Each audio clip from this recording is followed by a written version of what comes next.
আজ ৮ ডিসেম্বর ব্রাহ্মণবাড়িয়া মুক্ত দিবস।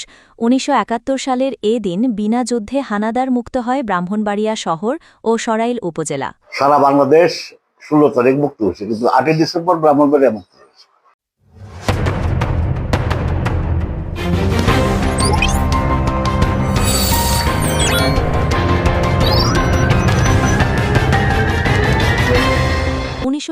সালের এই দিনে মুক্তিযোদ্ধারা পাক হানাদার বাহিনীর কবল থেকে ব্রাহ্মণবাড়িয়া ও সরাইল উপজেলাকে মুক্ত করেন।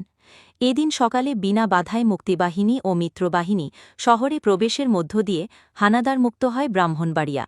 আনুষ্ঠানিকভাবে ওড়ানো হয় স্বাধীন বাংলাদেশের পতাকা। ১৯৭১ সালের ৩০ নভেম্বর থেকে ব্রাহ্মণবাড়িয়াকে শত্রুমুক্ত করতে জেলার আখাউড়া সীমান্ত এলাকায় মিত্রবাহিনী সদস্যরা পাক বাহিনীর ওপর বেপরোয়া আক্রমণ চালাতে থাকে।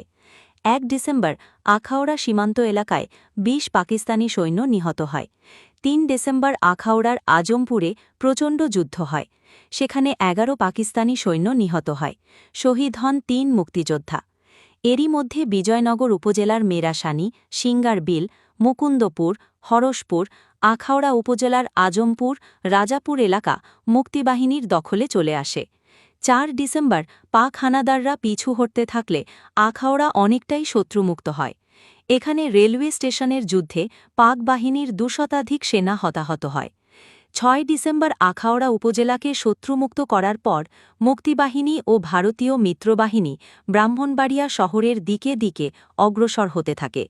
ব্রাহ্মণবাড়িয়া শহরের চারপাশে মুক্তিবাহিনী ও মিত্রবাহিনীর শক্ত অবস্থানের কারণে পিছু হটতে বাধ্য হয় পাক হানাদাররা। ৬ ডিসেম্বর শহর ছেড়ে পালিয়ে যাওয়ার সময় রাজাকারদের সহায়তায় তৎকালীন ব্রাহ্মণবাড়িয়া কলেজের অধ্যাপক কে.এম. লুৎফুর রহমান সহ কারাগারে আটকে রাখা অর্ধশত বুদ্ধিজীবী ও সাধারণ মানুষকে শহরের কুরুলিয়া খালের পাড়ে নিয়ে গিয়ে নির্মমভাবে হত্যা করে পাক হানাদাররা। পরদিন ৭ ডিসেম্বর রাতের আধারে পাক হানাদাররা ব্রাহ্মণবাড়িয়া শহর ছেড়ে আশুগঞ্জের দিকে পালাতে থাকে। এর ফলে ৮ ডিসেম্বর বিনা যুদ্ধে মুক্ত হয় ব্রাহ্মণবাড়িয়া।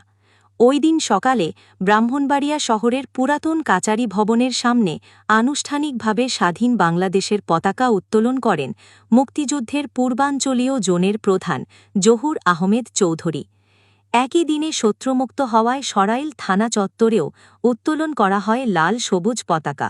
আমাদের বড় দুর্ভাগ্য যে আমরা পরবর্তী সময় দেশ স্বাধীন হওয়ার পরে আমরা মুক্তিযুদ্ধের অরিজিনাল চিত্রটা আমার পরবর্তী প্রজন্মকে বুঝাইতে পারি না।